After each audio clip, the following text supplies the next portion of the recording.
The Vorthak Dominion had conquered 17 star systems. They had crushed species that could bend light with their minds. They had defeated civilizations that lived for 10,000 years. They had broken empires that stretched across entire galaxies.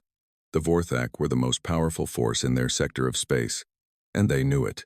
Supreme Commander Zorath stood on the bridge of his flagship, the Eternal Subjugation. It was a massive ship, nearly 3 kilometers long, covered in weapons and shields that could stop almost anything.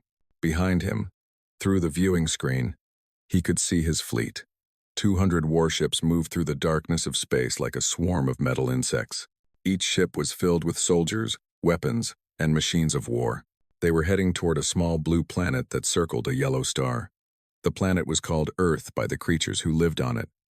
The creatures called themselves humans. Zorath looked at the data on his screen. His intelligence officers had studied the humans for many years. They had listened to their radio signals. They had watched their satellites. They had even captured a few of their primitive space probes to study their technology. The report made Zorath smile. The humans were weak. They had only recently learned to leave their own planet. Their fastest ships could barely reach their nearby moon in a few days. They had no shields, no energy weapons, and no faster-than-light travel. They were like children playing with toys. But the most interesting thing about humans was how much they fought each other. The planet had nearly 200 different nations, and they were always arguing. Sometimes they even went to war with each other. They had weapons that could destroy cities, yet they pointed these weapons at their own kind, primitives. Zorath said to himself, they do not even know how to unite. His second-in-command, a tall female Vorthak named Kethra, walked up to stand beside him. She was the chief intelligence officer, and it was her job to know everything about the species they were about to conquer. Supreme Commander, she said, we will enter their outer system within 2 rotations. The humans have detected our approach. Zorath waved his clawed hand. Of course they have. Their detection systems are crude but functional. Let them see us coming. Let them know what is about to happen. Kethra nodded, but there was something in her eyes, a small worry that she could not explain. Commander, I have been studying their history. These humans are strange creatures. Strange how? They are violent, Kethra said. More violent than any species I have studied.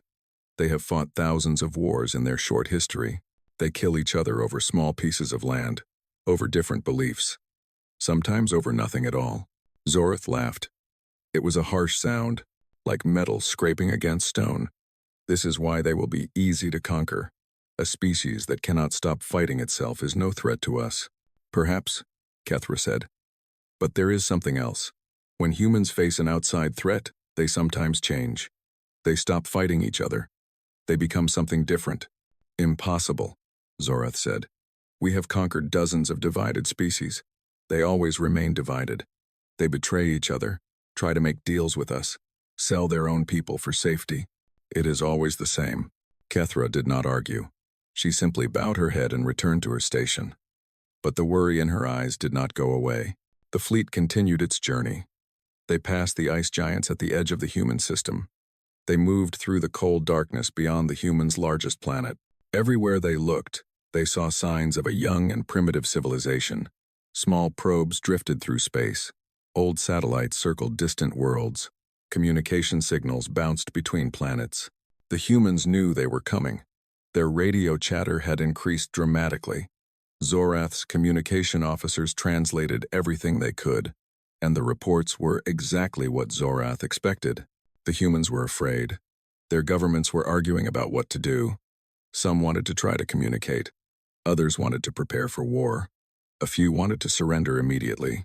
You see, Zorath said to Kethra, already they are divided. Some wish to fight. Some wish to surrender. They will destroy themselves before we even arrive. But as the hours passed, something began to change. The human communications became harder to understand. The signals that had once been clear and open were now encrypted. The arguing voices went quiet. The chaos seemed to be organizing itself into something more focused. Kethra reported these changes to Zorath. Commander, the humans have stopped fighting among themselves. Their military forces are communicating with each other across national boundaries. They are sharing information. Zorath frowned. How long has this been happening? Approximately 6 of their hours. 6 hours? Zorath repeated. That is impossible. No species can unite that quickly. Kethra pulled up her data. They have created something called the Planetary Defense Coalition. 17 of their nuclear-armed nations have placed their weapons under a single command. Their military leaders are meeting together. Their scientists are sharing research. For the first time since the journey began, Zorath felt something cold in his chest. It was not fear. Supreme commanders of the Vorthak Dominion did not feel fear, but it was something close. It was surprise. How can this be? He asked. They were killing each other just days ago. Kethra looked at her commander. As I said, Supreme Commander, these humans are strange creatures. When they face a threat from outside, they change. All their anger, all their violence, all their fighting spirit turns outward. They stop being many tribes and become one. Zorath stared at the viewing screen. The blue planet was still far away, just a tiny dot of light among the stars. But somehow, it seemed different now, less like a prize waiting to be taken, more like something else. He pushed the thought away. The Vorthak had conquered species far more dangerous than humans. They had shields that could stop nuclear weapons. They had weapons that could crack planets. What could these primitives possibly do against the might of the Dominion? Continue the approach, Zorath ordered. We will crush them as we have crushed all others. The fleet moved forward. 200 warships carrying the end of human civilization. But somewhere deep in his mind, in a place he would never admit existed, Zorath wondered if he had made a terrible mistake. The humans sent their first message when the Vorthak fleet was passing the orbit of Neptune.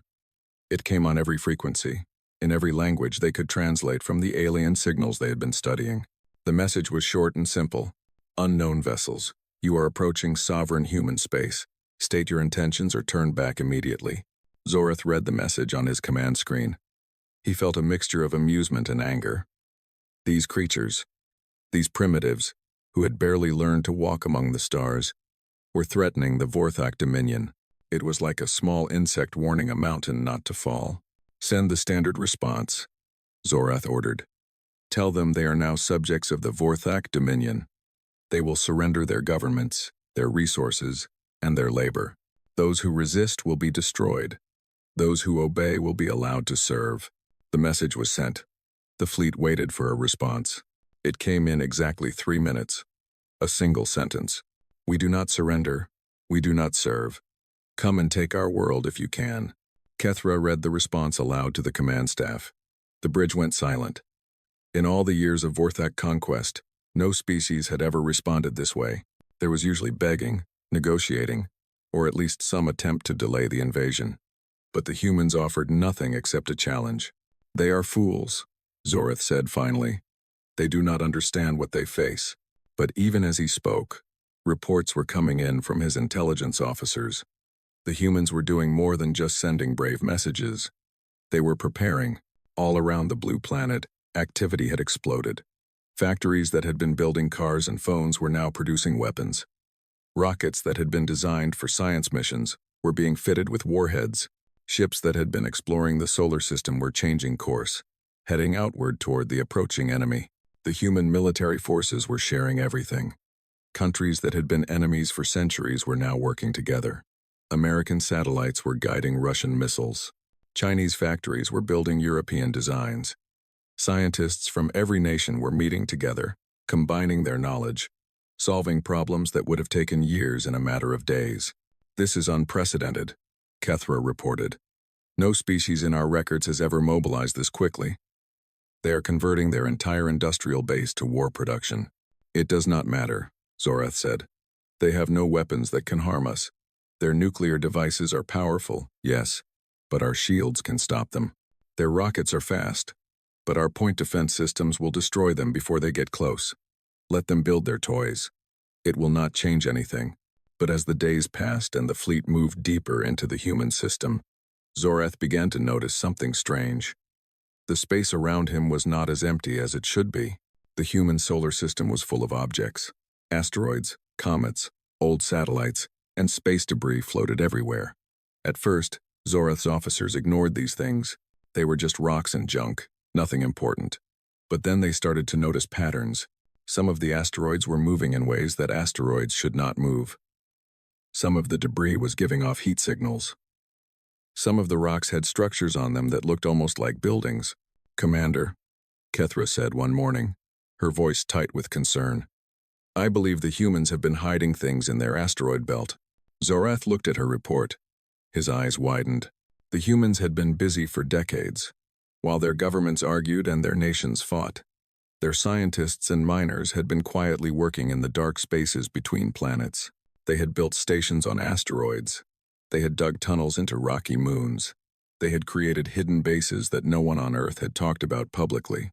And now, those hidden bases were coming alive. Signals were bouncing between hundreds of locations across the asteroid belt.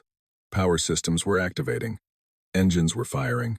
Things that had looked like ordinary rocks were revealing themselves to be something else entirely. "What are they doing?" Zorath demanded. Kethra studied her screens. Her face had gone pale. "They appear to be arming themselves, Commander. Those structures are not mining stations. They are weapons platforms." "Impossible," Zorath said. "Our scans showed no weapons. The weapons were hidden," Kethra explained. "Buried under rock and ice, disguised as mining equipment. The humans have been preparing for this for a very long time." Zorath felt that cold feeling in his chest again. It was stronger now. The humans had surprised him twice already. First with their impossible unity, now with their secret weapons. He opened a channel to his fleet. "All ships, increase speed. We will pass through their asteroid belt quickly, before they can organize their defenses. Once we reach their inner system, we will destroy their planet and end this." The fleet accelerated. 200 warships rushed toward the belt of rocks that circled the human star. Zorath watched the asteroids grow larger on his viewing screen. Somewhere among those spinning stones, the humans were waiting. For the first time, Zorath gave an order he had never given before. "All ships, raise shields to maximum. Activate all point defense systems. Prepare for combat." Behind him, Kethra was still reading reports. Her voice was barely a whisper. "Commander, I am detecting something else. Ships. Thousands of ships. They are launching from every platform in the belt." Zorath turned to look at her. "What kind of ships?" "All kinds," Kethra said. "Military vessels, cargo ships, mining craft. Every human vehicle capable of reaching the belt appears to be heading toward us."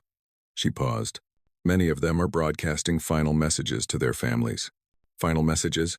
Kethra met his eyes. There was something like respect in her voice when she spoke.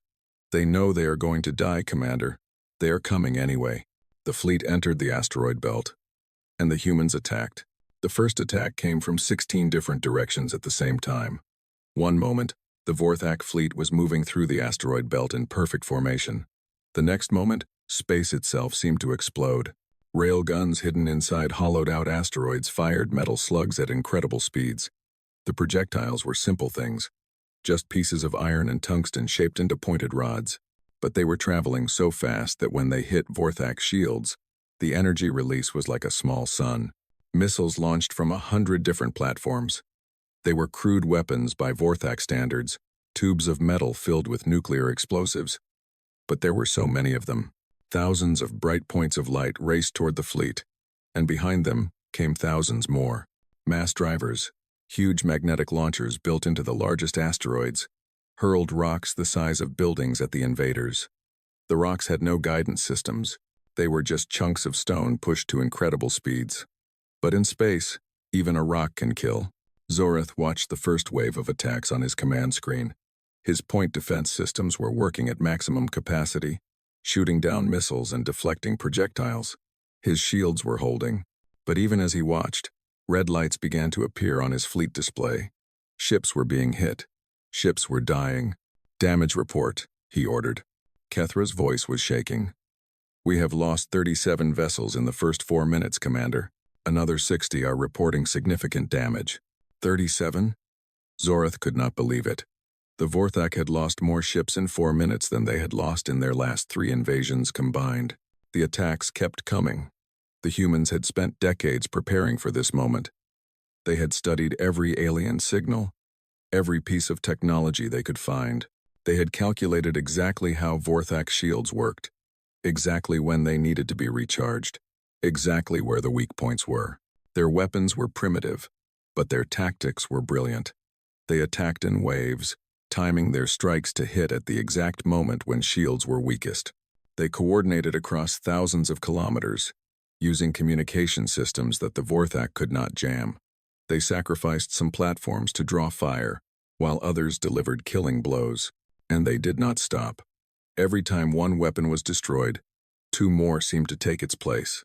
"Commander," an officer reported, "they are launching more missiles from the inner belt. We are detecting additional weapons platforms activating near the planet Jupiter." "How many platforms do they have?" Zorath demanded. No one could answer. The humans had hidden their preparations too well. For every base the Vorthak detected, there seemed to be 10 more waiting in the darkness. Zorath made a decision. "All ships, increase speed. We push through the belt. We do not stop for anything." The fleet accelerated again. Warships burned at full power, trying to escape the killing zone. But the humans had planned for this too. Among the asteroids, engines began to fire. Rocks that had been drifting peacefully for millions of years suddenly changed course. They moved into the path of the fleeing fleet, creating a maze of stone that the ships had to navigate. And then the smaller attacks began. Drones appeared from everywhere. Tiny machines, some no bigger than a human hand, swarmed toward the Vorthak ships. They were too small for point defense systems to track efficiently. They carried small explosive charges that would not harm a shielded warship, but they were not aiming for the warships. They were aiming for the shield generators. The drones attached themselves to the outside of ships and exploded against shield emitters. Each explosion was tiny, barely noticeable, but hundreds of tiny explosions added up. Shield generators failed, armor was exposed, and then the big missiles came again. The Vorthak ship Burning Victory was the first capital vessel to die. Its shields failed on the port side, and a nuclear warhead slipped through. The explosion tore the ship in half. 2,000 Vorthak soldiers died in less than a second. More ships followed. The Eternal Punishment was hit by 3 railgun rounds that punched through its unshielded hull. The Glory of Conquest was struck by an asteroid that had been carefully aimed by human calculations. The Wrath of the Dominion was swarmed by drones that ripped apart its engines. Zorath watched his fleet die around him. The calm confidence he had felt at the beginning of the mission was gone. In its place was something he had never felt before. Fear. "How is this possible?" he whispered. "They are primitives. They have no technology." Kethra was still at her station, still gathering data even as the world burned around her. "They do not need our technology, Commander. They have something else." "What?" "Experience," Kethra said. "These humans have been fighting each other for thousands of years. They have developed every kind of weapon, every kind of tactic. They know how to hurt things. They know how to kill." She paused. "And they are not afraid to die doing it." A massive impact shook the eternal subjugation. Alarms screamed across the bridge. Damage reports flooded in. "Hull breach on decks 7 through 12. An officer reported. "Shields at 40% and falling. Engine 3 is offline." Zorath gripped the arms of his command chair. His flagship, the pride of the Dominion fleet, was being torn apart by creatures who had been throwing rocks at each other just a few centuries ago. Another impact. More alarms. "Shields at 20%. Multiple fires reported." Zorath looked at his fleet display. Of the 200 ships that had entered the asteroid belt, less than 100 remained. And the humans were not finished. More attacks were coming. More weapons were activating. More ships were dying. For the first time in his long career, Supreme Commander Zorath gave an order he had never imagined giving. "All ships," he said, his voice hollow. "Begin retreat. Fall back to the outer system." But as he watched his remaining ships try to turn and flee, he knew that for many of them, the order had come too late. The retreat was supposed to save them. Zorath believed that once his ships escaped the asteroid belt, they could regroup, repair their damage, and decide what to do next. Perhaps they would call for reinforcements. Perhaps they would abandon this cursed system forever. But first, they had to escape. They did not escape. As the remaining Vorthak ships turned to flee, a new wave of contacts appeared on their sensors. These were not missiles or drones or hidden weapons platforms. These were ships. Thousands of them. They came from everywhere. From the asteroid belt behind them. From the moons of the giant planets. from hidden bases on frozen rocks at the edge of the system. Every human vessel capable of reaching space was heading toward the invaders. Most of these ships were not warships. The humans had only a few dozen proper military spacecraft, and many of those had already been destroyed in the earlier fighting. These new ships were something else. Cargo haulers, mining vessels, research craft, colony transports, fuel tankers, construction platforms. They had been converted for war in a matter of days. Their cargo holds were filled with explosives. Their hulls were reinforced with whatever metal was available. Their crews were volunteers who knew exactly what they were signing up for. The humans called it the Kamikaze Fleet, named after warriors from their history who had deliberately crashed their aircraft into enemy ships. It was not a new idea for humans. They had been sacrificing themselves for causes they believed in for thousands of years. Kethra reported the incoming ships to Commander Zoreth. Her voice was quiet, almost respectful. "They are broadcasting messages, Commander. Personal messages to their families. They are saying goodbye." Zorath stared at the sensor display. The human ships were small, fragile things. His weapons could destroy them easily. But there were so many, and they were fast. The first human ships reached the fleet less than an hour after the retreat began. They did not try to fight in any traditional sense. They simply aimed their ships at Vorthak vessels and accelerated to maximum speed. The Vorthak point defense systems opened fire. Hundreds of human ships exploded in bright flashes of light, but hundreds more kept coming, and some of them got through. A mining vessel, its cargo hold packed with fusion reactor cores, slammed into the cruiser Dominion's Pride. The impact punched through the weakened shields and buried the human ship deep in the Vorthak hull. Then the reactor cores exploded. The cruiser broke apart in a ball of fire that briefly outshone the distant sun. A cargo hauler, traveling at 12% of the speed of light, hit the destroyer Silent Death head-on. At that speed, even a small ship carried the energy of a nuclear weapon. The destroyer simply ceased to exist, converted into an expanding cloud of superheated gas. 3 research vessels attacked the battleship Fist of Conquest together. 2 were destroyed by point defense fire. The third, piloted by a human scientist who had never expected to become a warrior, crashed into the battleship's main engine. The explosion crippled the massive ship, leaving it drifting helplessly as more human vessels closed in.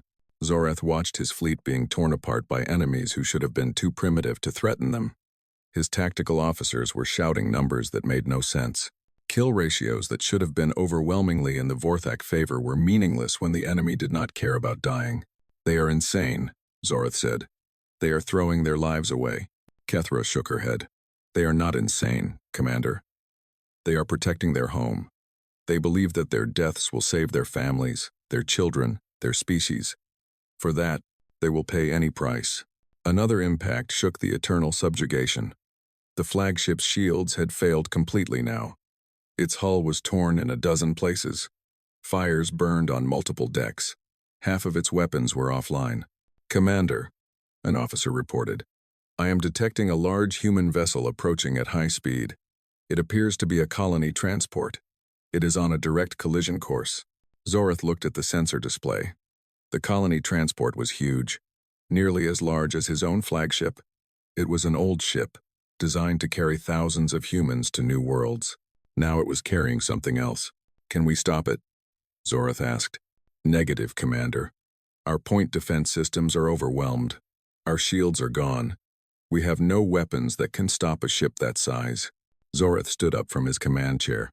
Around him, his bridge crew was rushing to their stations, trying to save a ship that could not be saved. Kethra was still at her post, still recording data that would never be reviewed. "Kethra," Zoreth said quietly, "send a message to the Dominion. Tell them what happened here. Tell them that Earth is not worth the cost." Kethra nodded. Her clawed fingers moved across her console, composing a final report. "Commander," she said as she worked, "do you think they will listen?" Zoreth watched the colony transport grow larger on the viewing screen. He could almost imagine the humans aboard it, strapped into their seats, watching death approach. They were probably afraid. They were probably praying to their gods. But they were coming anyway. "I do not know," Zoreth said. "But if they do not listen, the humans will teach them the same lesson they taught us." The colony transport filled the viewing screen. Zorith could see its name painted on its hull in human letters. It was called the Hope of Tomorrow. He thought it was a strange name for a weapon. The impact came a moment later. The Eternal Subjugation, flagship of the Vorthak invasion fleet, was split in half by the collision. Supreme Commander Zorith, who had conquered 17 star systems, died along with his crew. But the humans were not finished yet. 3 Vorthak ships escaped the killing zone. 3 ships out of 200. They were damaged, their crews were terrified, and their commanders were dead. But they were still alive, and they were running as fast as their engines could carry them. The senior surviving officer was a young captain named Vethkor. He had commanded a small patrol vessel, barely worth noticing in the Grand Fleet. Now he was in charge of the last remnants of an invasion force that had expected to conquer a world in 3 days. Maximum speed, Vethkor ordered. We must reach the outer system and send a message to the Dominion. His ships raced outward, leaving the asteroid belt and its horrors behind. For a few hours, it seemed like they might actually escape. The human attacks had stopped. The sensors showed nothing pursuing them. Perhaps the primitives had finally run out of weapons.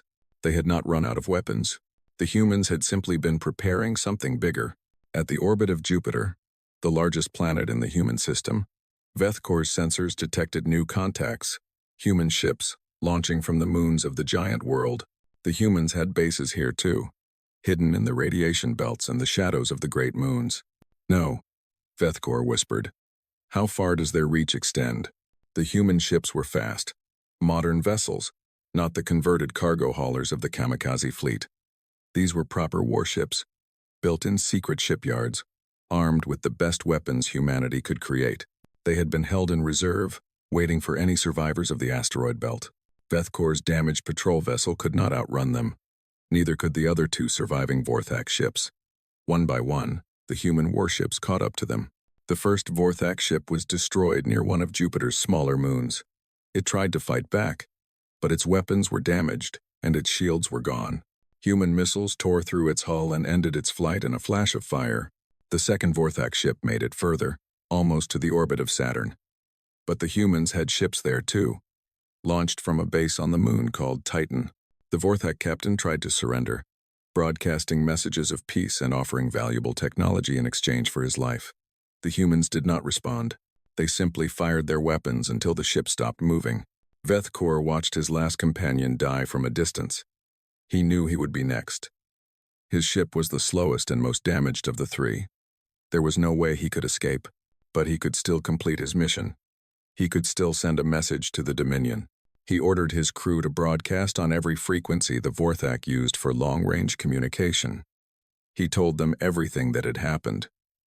The impossible human unity, the hidden weapons, the kamikaze attacks, the relentless pursuit. He warned them that Earth was not what they had expected. The message was still transmitting when the human ships finally caught up. A single nuclear missile was all it took. Vethkor's ship was vaporized, along with his crew and his warnings. But the message had already been sent. In the weeks that followed, human ships spread across the solar system, searching for any remaining Vorthak survivors. They found none. 200 warships, tens of thousands of soldiers, the pride of the Vorthak invasion fleet, all destroyed before they could even reach Mars. The humans recovered pieces of the wrecked ships. They studied the alien technology carefully. They learned how Vorthak communication systems worked. And then they did something that would change the galaxy forever. They sent their own message. The humans broadcast on every Vorthak frequency they had discovered. They used translation algorithms developed from years of listening to alien signals. They made sure their message would be understood. The message was simple. It said, "We are the humans of Earth. Your invasion fleet is destroyed. Every ship, every soldier, every weapon. They died in our asteroid belt, never reaching our world. We did not ask for this war, but we finished it. If you send more ships, they will meet the same fate.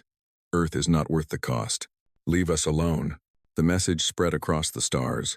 It was picked up by Vorthak outposts and relayed to the Dominion capital. It was intercepted by other species, other civilizations that had been watching the invasion with interest. The Vorthak Dominion, which had conquered 17 star systems, did not send another fleet. They quietly removed Sol from their star charts and ordered their ships to avoid the yellow star and its dangerous blue planet. Other species did the same. The Kirathi Collective, which had been considering their own invasion of Earth, canceled their plans. The Mindari Empire, which had been studying human radio signals for decades, decided that direct contact was too risky. One by one, the great powers of the galaxy looked at Earth and decided to stay away. In the years that followed, humans told themselves different stories about what had happened. Some said it was luck. Some said it was preparation. Some said it was the strength that came from facing extinction together. But they all agreed on one thing. When the aliens came, humanity had been ready. Not because they had been planning for invasion, but because they had been fighting each other for so long that war was in their blood. They knew how to make weapons. They knew how to sacrifice. They knew how to win. The Planetary Defense Coalition eventually broke apart. Nations went back to their old arguments, their old rivalries, their old ways. Humans returned to being humans, complicated and divided, and eternally fighting over small things. But something had changed. Deep in the heart of every human was a new knowledge, a memory of what they could do when they worked together. They had faced the greatest threat in their history, and they had won, not through superior technology or alien allies, but through courage, sacrifice, and the simple refusal to give up. And somewhere out in the darkness, the civilizations of the galaxy remembered what Earth had taught them. The humans were young. They were primitive. They were always fighting each other. But when threatened, they became something else entirely. Something that the galaxy had never seen before. Something that could not be conquered, could not be broken, could not be stopped. Earth was not worth the cost. Nothing was.